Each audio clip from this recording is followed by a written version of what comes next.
And I have clearly stated, as a matter of protest, I am refusing bail. I will go on hunger strike. I will deny, I will not give up my hunger strike, and I will not take the bail unless and until the government issues us with the permit to proceed to the British Embassy and to lift the cordon in KL. I did it. It's not, fear of prison is nothing, that's just people's allegation. But 2 days later, I went overseas. I went to India 2 days later to campaign. And the moment I landed in India, I met with the Chief Minister of Tamil Nadu, Karunanidhi, who put pressure on the Malaysian government. After that, I went to India. I met with the top Indian leaders, both from Congress and BJP. They put pressure. I went to England. I met the politicians there. I met Human Rights Watch, Amnesty International. I traveled throughout Europe and USA to campaign for the plight of the Indian community. So those are the kind of work that I was doing. But during the time, see, it is strange that they only bring about the allegation that I ran away from the country now, during the time of elections. All the while, during the time when I was overseas, they appreciated the work that I did for their release and also the work that I did for the people.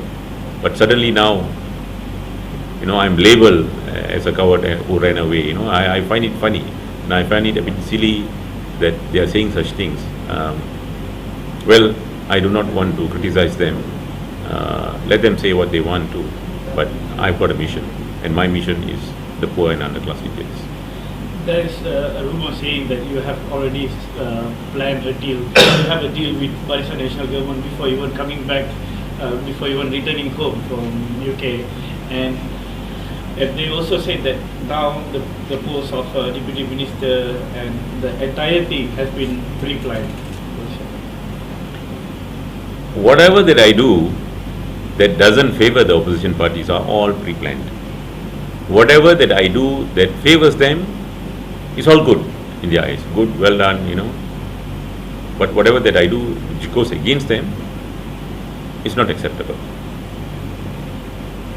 When I wanted to come back, when I was stranded in UK in 2008, when the government revoked my passport, I sent a delegation. My wife and my daughter went to Kitsiang, showed her the letter from showed Mr. Kitsiang the letter from the British Home Office to confirm that my passport was revoked, and asked Mr. Kitsiang to raise the matter in Parliament. What did he do? Nothing. None of the opposition members spoke on my behalf in Parliament. None of them issued any statements that the government should allow me back. They were happy that I was overseas. You know why? Because it is easy for them. They do not want political advocates like us. We are not politicians. We are political advocates who bring about change. They don't need us. They only use us for their political benefits. Okay, they didn't want us back. None of them also campaigned or spoke for the release of the five. We asked them to raise the motion in Parliament for the release of five. None of them did it. We asked them to walk over. We said, look, we campaigned hard for you to win in Parliament. You have never won so many seats in Parliament. 80, almost 80 I think, 80 seats. We urged all 80 members of Parliament to raise in Parliament and walk out from Parliament. They refused to do that. So when it favors them, it's okay. Whatever that doesn't favor them is seen as a pre-plan, everything was done. When I before coming to Malaysia, I had to come to Singapore. I had to enter Malaysia through Singapore. And I used my own channel. I went to the United Nations a week before. I've been communicating with them months before to tell them I'm going back. I communicated with them, and I went to UN about a week before. About 3 parliamentarians, London parliamentarians, wrote to the Malaysian High Commission and the Malaysian government, urging them to allow me to enter the country. My political friends from India wrote to the Malaysian government.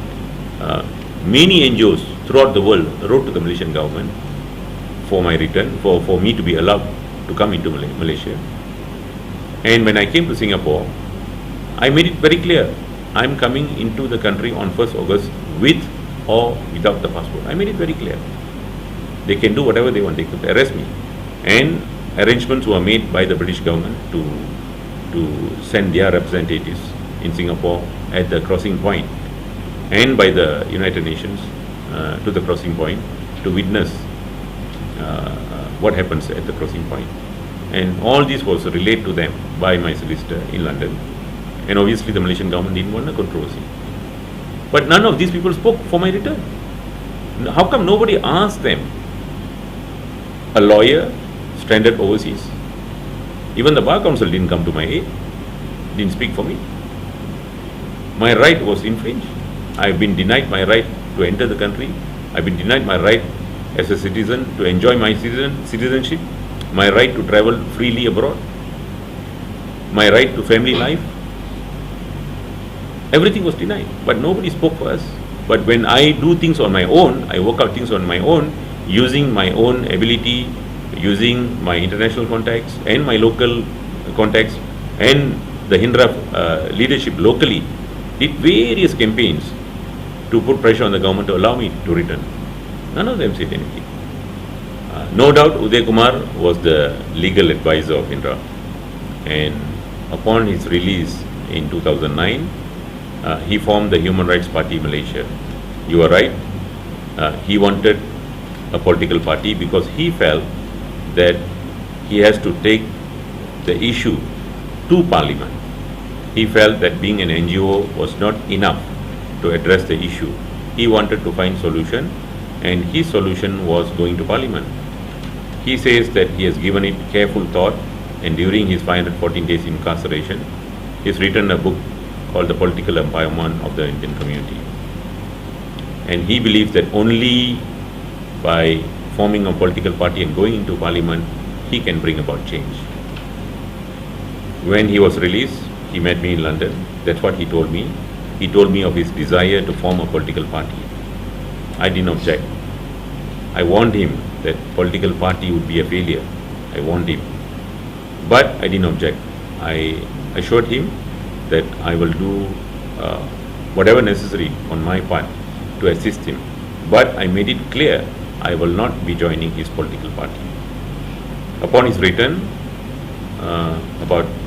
from England, after visiting me, about a month later, he formed the Human Rights Party. He organized a grand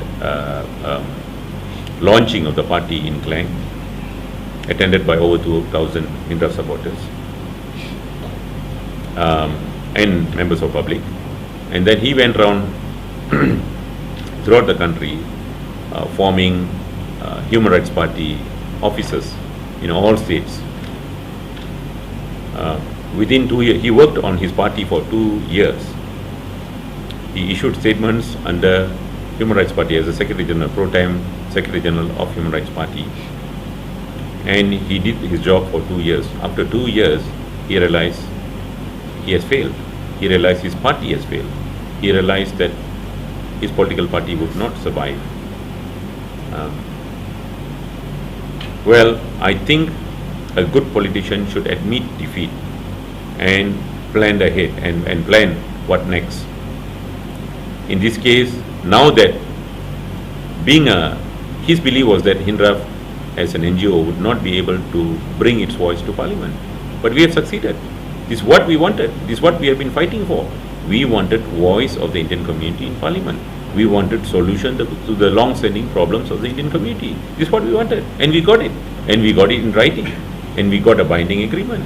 And now, with the appointment in the Senate and also as a deputy minister to implement the various programs that will uplift the plight of the Indian poor, I think it's a great achievement being an NGO, and this is unprecedented in Malaysia. I don't think any members of NGO has been appointed as a deputy minister to carry out programs specifically for the issues that they raised. This is unprecedented. He should be happy that finally we have got it. But for him to say now he is sacking me, I find it ridiculous that being the Secretary General of a Human Rights Party, he can sack someone from Hindraf. I find it absolutely ridiculous. I think he should just admit defeat and move on.